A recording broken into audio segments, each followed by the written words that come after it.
नमस्कार, स्वागत, अभिनंदन। मित्रों, भारत निर्वाचन आयोग ने निर्वाचन संस्कृति को विकसित करने और देश के मतदाताओं की सुविधा के लिए वोटर हेल्पलाइन ऐप लॉन्च किया है। इस ऐप पर निर्वाचन से संबंधित विभिन्न प्रकार की जानकारी उपलब्ध है, जिसे वेरीफाई किया जा सकता है। इस ऐप को डाउनलोड करने के लिए गूगल प्ले स्टोर के सर्च बॉक्स में वोटर हेल्पलाइन ऐप टाइप करना होगा। वोटर हेल्पलाइन ऐप टाइप करने के पश्चात हमें इंस्टॉल का बटन दिखाई देगा, जिसे क्लिक करने पर यह ऐप डाउनलोड हो जाएगा।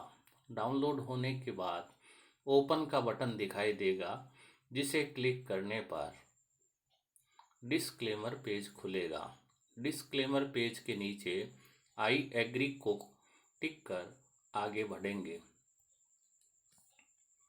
इसके पश्चात जो पेज खुलेगा उसमें मोबाइल नंबर, पासवर्ड मांगे जाएंगे, किंतु ये मोबाइल नंबर और पासवर्ड लॉगिन करने की स्थिति में है। हम अभी लॉगिन नहीं करेंगे, अपितु लॉगिन को स्किप कर आगे बढ़ेंगे। आगे बढ़ने पर हमें जो इंटरफेस दिखाई देगा, उस इंटरफेस में 6 विकल्प हमारे सामने होंगे।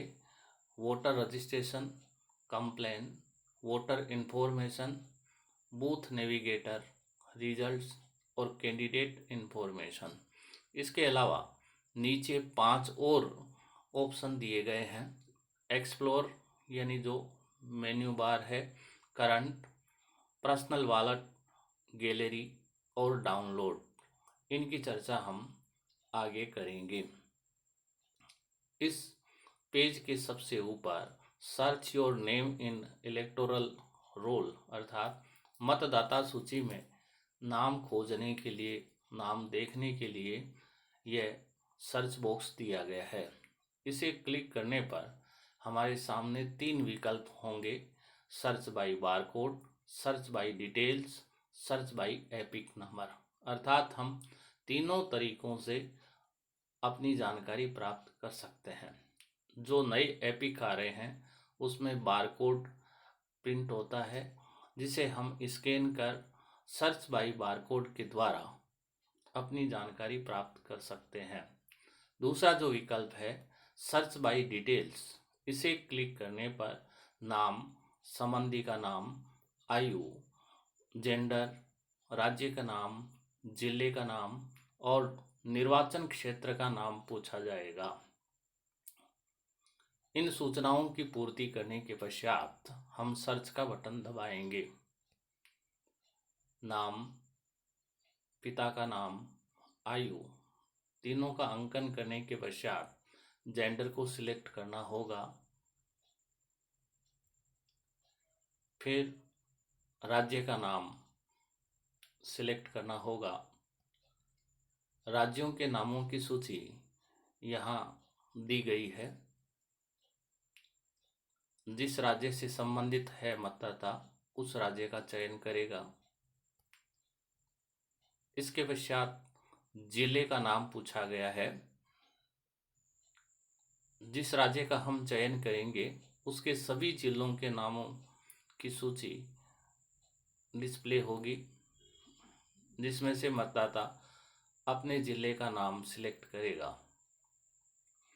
जिले का नाम सिलेक्ट करने के पश्चात निर्वाचन क्षेत्र का नाम सिलेक्ट करना होगा। उस जिले में जितने निर्वाचन क्षेत्र हैं उन सब का नाम है यहाँ दिया हुआ मिलेगा। किसी एक जो उससे संबंधित है का चयन करना है। समस्त सूचनाएं उपलब्ध करवाने के बाद सर्च का बटन दबाएंगे। सर्च के बटन को क्लिक करने पर मतदाता से संबंधित जानकारी स्क्रीन पर दिखाई देगी। आप देखिए, एपिक नंबर, नाम हिंदी और अंग्रेजी में, आयु, जेंडर, संबंधी का नाम, विधानसभा निर्वाचन क्षेत्र का नाम, जिले का नाम, लोकसभा निर्वाचन क्षेत्र का नाम, राज्य का नाम, निर्वाचन क्षेत्र की भाग संख्या, भाग का नाम और मतदाता सूची में मतदाता का नाम किस सीरियल नंबर पर है, पूरी जानकारी यहाँ उपलब्ध करवाई गई है। इस जानकारी को व्हाट्सएप, फेसबुक, ट्विटर, मेल आदि के द्वारा साझा किया जा सकता है अथवा इसे नीचे जो डाउनलोड का बटन दिया गया है उसे दबाकर डाउनलोड भी किया जा सकता है। डाउनलोड करने पर यह मोबाइल की गैलरी में सेव हो जाएगा।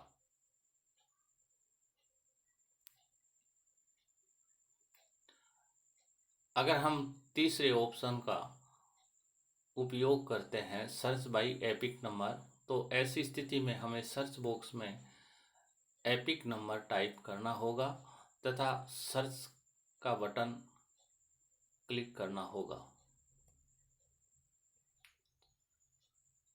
इस तीसरे ऑप्शन में भी वही जानकारी प्राप्त होगी जो पहले दो ऑप्शन में प्राप्त हुई थी। इसे भी हम साझा कर सकते हैं, डाउनलोड कर सकते हैं।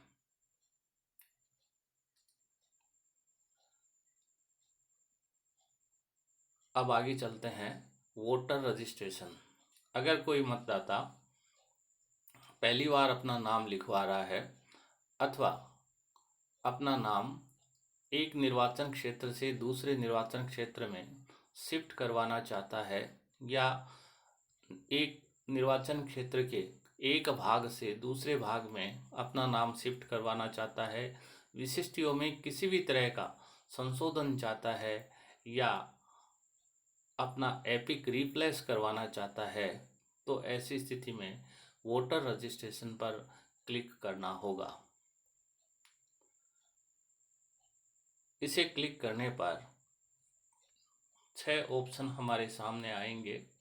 New voter registration, form 6, shifting outside assembly, अर्थात विधानसभा निर्वाचन क्षेत्र से बाहर अगर अपना नाम जुड़वाना चाहता है तो भी फॉर्म 6 भरना होगा। निर्वाचन क्षेत्र के एक भाग से दूसरे भाग में नाम ट्रांसफ़र करवाने के लिए फॉर्म 8A 8 के भरना होगा। अगर मतदाता सूची में अंकित विशिष्टियों को वह सुधरवाना चाहता है या कोई संशोधन करवाना चाहता है तो उसे फॉर्म 8 में आवेदन करना होगा। अपना नाम मतदाता सूची से हटाने के लिए, विलोपित करवाने के लिए फॉर्म नंबर 7 भरना होगा।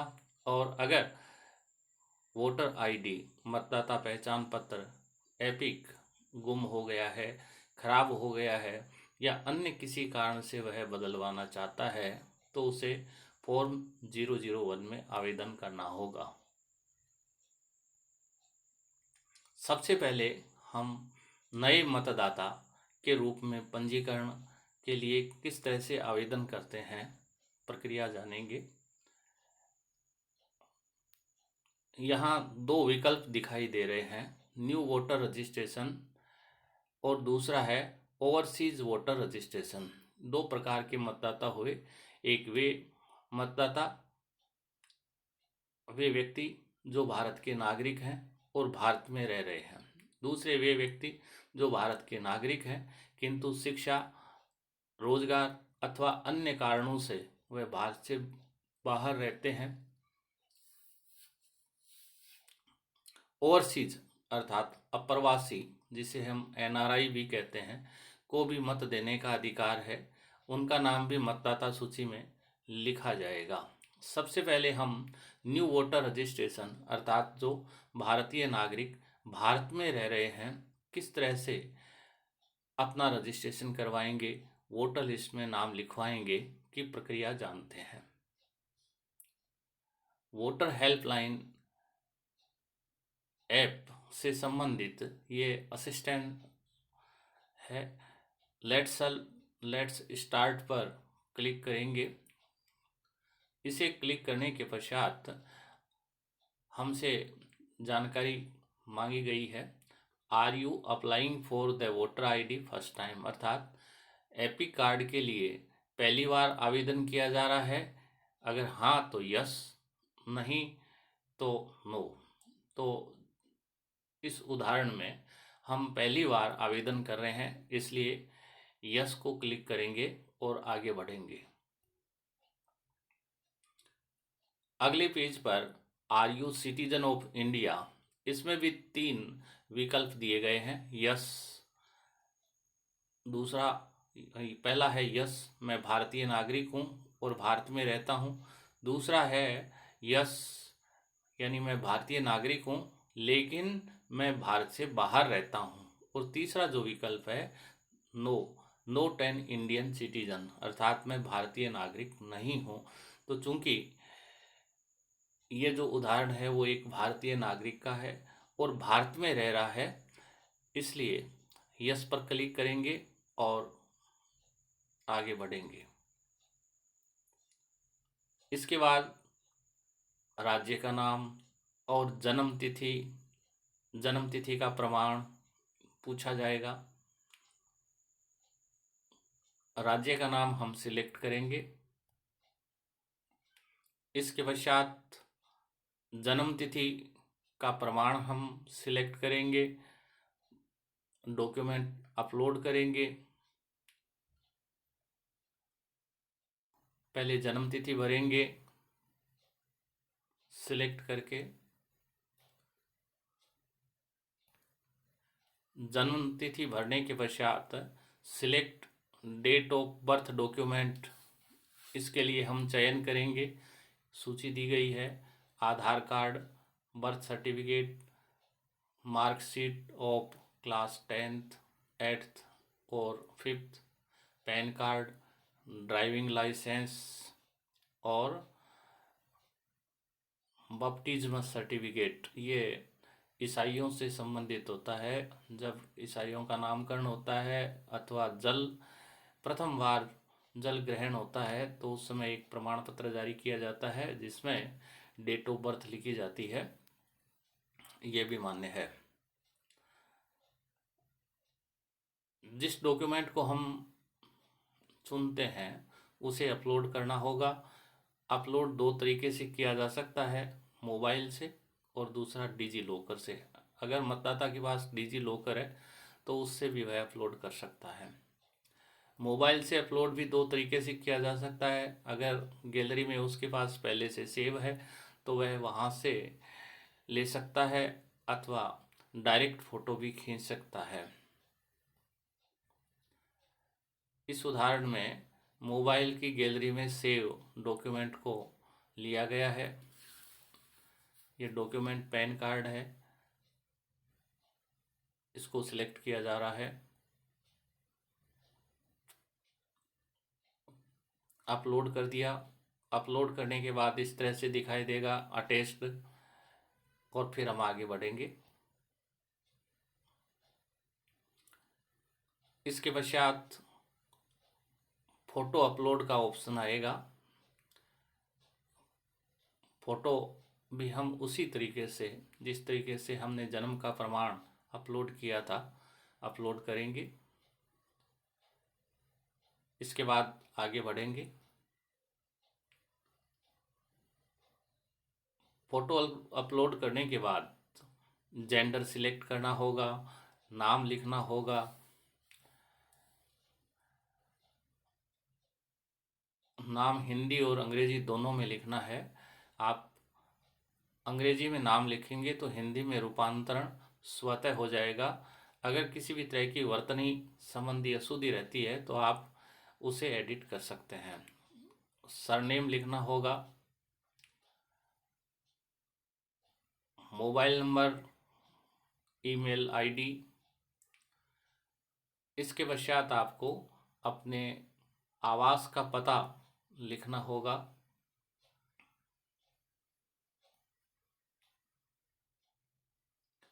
डाकघर का पता लिखना होगा, पिन कोड।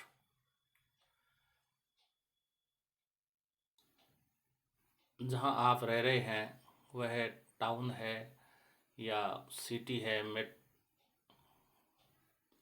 या अर्बन रूरल एरिया है, इसका हमें चयन करना होगा। फिर राज्य या केंद्र शासित प्रदेश जो भी है उसका चयन करेंगे। जिले का नाम चयन करेंगे। इसके पश्चात विधानसभा निर्वाचन क्षेत्र का नाम नेक्स्ट हो। विधानसभा निर्वाचन क्षेत्र का नाम भरने के पश्चात हम आवास का जो हमने पता दिखाया है उसका प्रमाण प्रस्तुत करेंगे। इसके लिए Indian passport, driving licence, bank, किसान पोस्ट ऑफिस की current passbook, ration card, income tax assessment order, rent agreement, water bill, electricity bill, gas connection bill, homeless जो आश्रयहीन है वो भी आवेदन कर सकते हैं, नाम लिखवा सकते हैं। और पोस्ट ऑफिस द्वारा जारी किया गया, डिलीवर किया गया कोई पत्र है, किसी एक का चयन करेंगे, उसे अपलोड कर देंगे। अपलोड भी दो तरीके से किया जा सकता है, कैमरे से फ़ोटो खींचकर या फिर गैलरी से लेकर। इसमें फ़ोटो खींची गई है, फिर इसको क्रॉप किया गया है, फिर अपलोड किया गया है। अपलोड करने के बाद इस तरह से दिखाई देगा अटैच। फिर हम आगे बढ़ेंगे।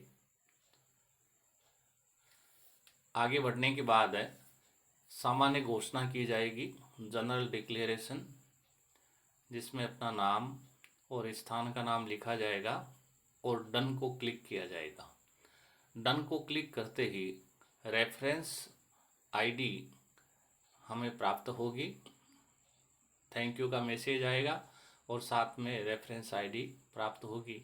इस रेफरेंस आईडी के द्वारा हम अपने आवेदन की स्थिति को देख सकते हैं। टैग एप्लीकेशन स्टेटस में रेफरेंस आईडी को टाइप करेंगे और स्टेटस ऑफ एप्लीकेशन को क्लिक करने पर हमारे सामने जो इंटरफेस या जो पेज खुलेगा उसमें पूरी स्थिति दी हुई होगी। नाम, उपनाम, राज्य का नाम, विधानसभा निर्वाचन क्षेत्र का नाम, हमने कौन सा फॉर्म भरा है, और इसके पश्चात हमें 4 ऑप्शन, 4 विकल्प हैं यहाँ, 4 स्टेप्स है। वो 4 स्टेप्स हमें दिखाई देंगे कि हमने कब सबमिट किया था। सबमिशन का ये सक्सेसफुल दिखा रहा है। इसके पश्चात है ये फॉर्म बीएलओ को भेजा जाएगा, तो इसमें केवल एक ही ग्रीन दिखाया हुआ है। इसका मतलब है कि हमने अभी केवल सबमिट किया है, वो सूचना ही देखी जा सकती है। बीएलओ अभी तक अपॉइंट नहीं किया गया है इस मामले में, उसके द्वारा सत्यापन किया जाएगा फील्ड में जाकर के, तो फील्ड वेरीफाइड होगा, तब ये ग्रीन हो जाएगा बबल, और उसके पश्चात ये एक्सेप्ट या रिजेक्ट जो भी स्थिति है, चौथा चरण है, इसको पूरा होते ही इस फॉर्म का निस्तारण हो जाएगा। ये भारत में रह रहे भारतीय नागरिक के पंजीकरण की प्रक्रिया थी।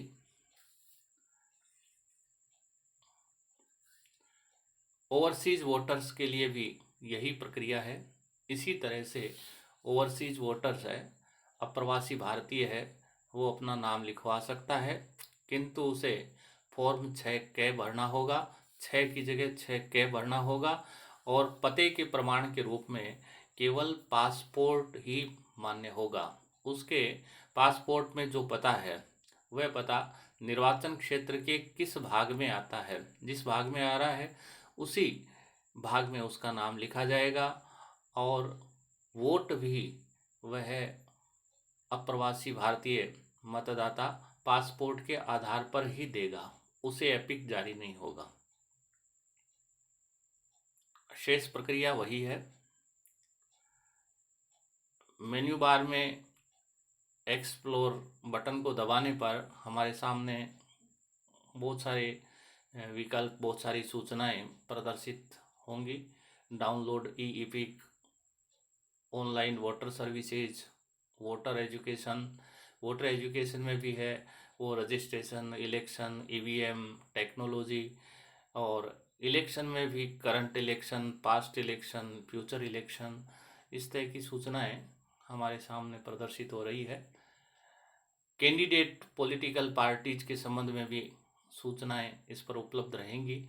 मीडिया एंड पब्लिकेशन के संबंध में press release, forms, newsletter, ECI publications, important instructions, ये सब उपलब्ध हैं।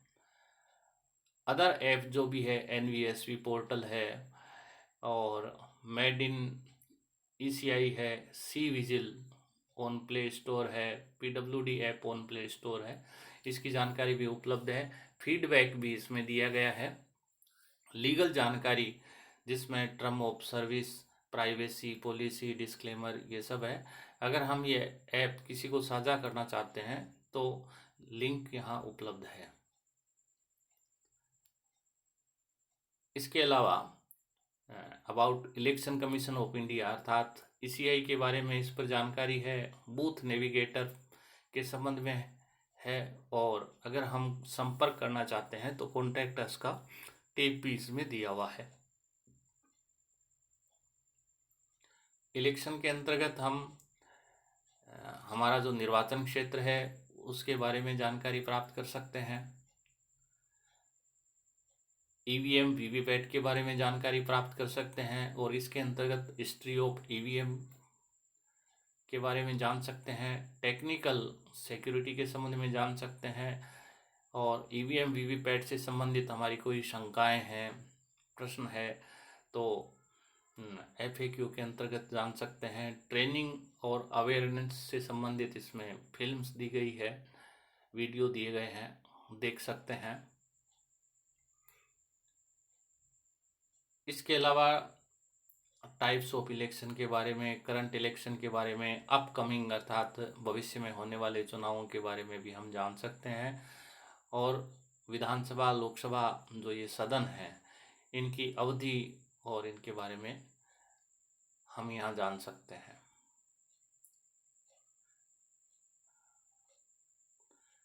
इसके अलावा इलेक्शन रिजल्ट्स, चुनाव परिणाम है, इस पर देखे जा सकते हैं।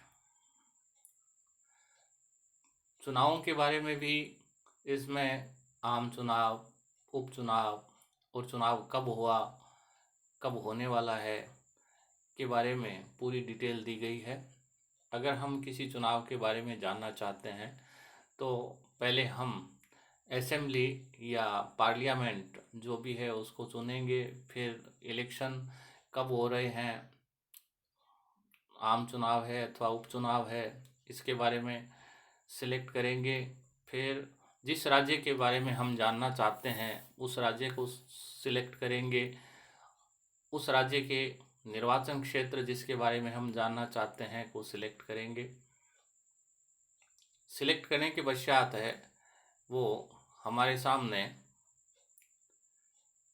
ऑप्शन दिखाई देंगे जिसमें किन किन व्यक्तियों ने और कितने व्यक्तियों ने नाम निर्देशन पत्र दाखिल किए, कितनों के नाम निर्देशन पत्र स्वीकार हुए, कितनों के नाम निर्देशन पत्र खारिज हुए, कितने अभ्यर्थियों ने अपने नाम निर्देशन पत्र वापस ले लिए, और अंतिम रूप से अब मैदान में कितने कैंडिडेट्स हैं, कंटेस्टिंग कैंडिडेट कितने हैं, इसकी जानकारी हमें मिलेगी। कैंडिडेट्स की सूची भी इस पर होगी जिन्होंने नाम निर्देशन पत्र प्रस्तुत किया है। जैसे इसमें दे रखा है नाम, पार्टी का नाम और स्टेटस अर्थात इस कैंडिडेट का फॉर्म स्वीकार हुआ या रिजेक्ट हुआ या इसने वापस ले लिया, और किस राज्य की किस विधानसभा निर्वाचन क्षेत्र से वह चुनाव लड़ रहा है की पूरी जानकारी है। अगर हम नाम को क्लिक करते हैं तो नाम को क्लिक करने के पश्चात है हमारे सामने पूरी जानकारी उस अभ्यर्थी से संबंधित उपलब्ध होगी। जैसे नाम हिंदी और अंग्रेजी में, संबंधी का नाम हिंदी अंग्रेजी में, पार्टी का नाम, आयु उस अभ्यर्थी की उसका जेंडर और पूरा पता हिंदी और अंग्रेजी दोनों में। इसके अलावा राज्य का नाम, विधानसभा निर्वाचन क्षेत्र का नाम भी उपलब्ध रहेगा। नीचे एक टेब दिया गया है एफिडेविट, अर्थात नाम निर्देशन के समय जो उसने शपथ पत्र प्रस्तुत किया है उस शपथ पत्र का ये टेब है एफिडेविट। इसे हम क्लिक करेंगे तो एक पीडीएफ दिखाई देगी। ये पीडीएफ है, ये वह शपथ पत्र है, स्कैन कॉपी है उसकी, जो नाम निर्देशन के समय अभ्यर्थी ने प्रस्तुत किया था। और इसमें उसकी परिसंपत्तियों की जानकारी है और उसके खिलाफ अगर किसी भी तरह का आपराधिक प्रकरण है तो उसकी जानकारी भी है। बूथ नेविगेटर के अंतर्गत हम बूथ की स्थिति को देख सकते हैं, बूथ की लोकेशन को देख सकते हैं।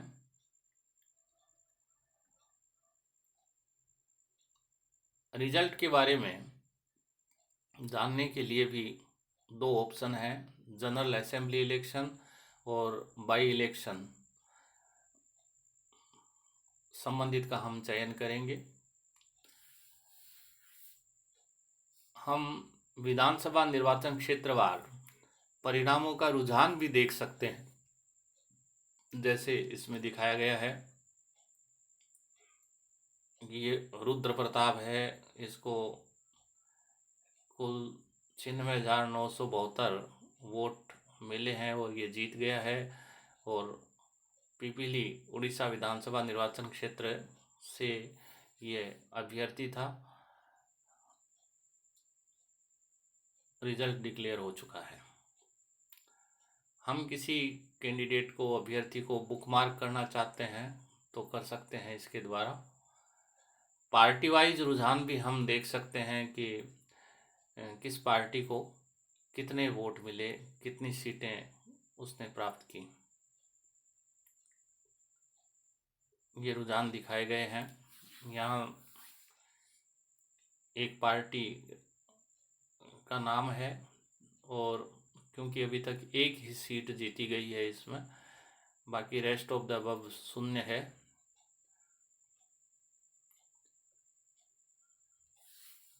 ये अन्य जानकारी है जिसकी चर्चा हम पहले कर चुके हैं।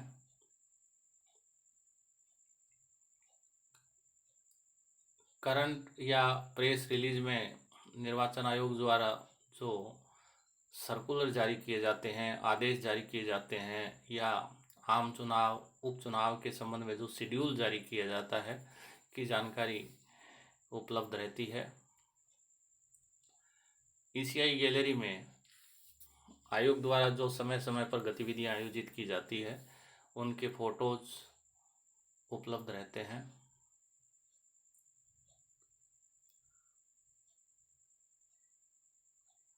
पर्सनल वॉलेट, इसमें मतदाता की व्यक्तिगत जानकारी है और इसके माध्यम से वह अपनी समस्त जानकारी को एकत्रित कर सकता है। डाउनलोड में forms, press release, ECI publication, newsletter, compendium इत्यादि उपलब्ध हैं जिन्हें हम डाउनलोड कर सकते हैं। अगर हम इसे लॉगिन करना चाहते हैं तो पर्सनल वॉलेट पर हमें क्लिक करना होगा। मोबाइल नंबर और पासवर्ड अंकित कर हम इसे चालू कर सकते हैं। सबसे पहले हमें न्यू यूज़र पर जाना होगा, फिर हम मोबाइल नंबर टाइप करेंगे, ओटीपी आएगा, ओटीपी भरने के बाद वेरीफाई किया जाएगा। इसके पश्चात ईमेल, एपिक नंबर और पासवर्ड भरा जाएगा। फिर पासवर्ड को कंफर्म किया जाएगा। यहाँ पासवर्ड जनरेट किया जा रहा है। पासवर्ड जनरेट करने के भी पैटर्न के भी नियम दिए गए हैं इसमें। इन नियमों का अनुपालन करते हुए हम पासवर्ड जनरेट करेंगे और सबमिट का बटन दबाएंगे।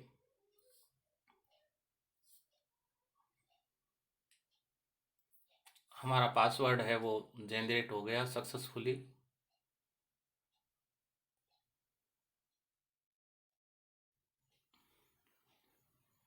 इसके पश्चात हम लॉगिन करेंगे। मोबाइल नंबर डालेंगे जो हमारे पंजीकृत मोबाइल नंबर है, शुरू में हमने किए थे।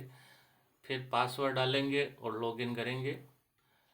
लॉगिन करने पर पर्सनल वॉलेट खुल जाएगा और पूरी जानकारी, एपिक नंबर, पोलिंग स्टेशन का नाम, ज़िले का नाम, राज्य का नाम, पार्ट का नाम यानी निर्वाचन क्षेत्र का जो भाग है उसका नाम और भाग संख्या, सब कुछ हमें दिखाई देगा। यहाँ से हम एपिक भी डाउनलोड कर सकते हैं और निर्वाचन के दिन पोलिंग स्टेशन पर कितने व्यक्ति पंक्ति में खड़े हैं इसकी जानकारी भी इससे मिल जाएगी। निर्वाचन अर्थात मतदान की तारीख और बीएलओ कौन है इसकी जानकारी भी इस पर उपलब्ध रहेगी। हम लोकेशन भी देख सकते हैं कि हमारे बूथ का लोकेशन क्या है। राष्ट्रीय मतदाता सेवा पोर्टल NVSP एक अलग ऐप है, पोर्टल है। इसके माध्यम से भी एक मतदाता पंजीकरण करवा सकता है और अन्य सुविधाएं इस पर उपलब्ध हैं।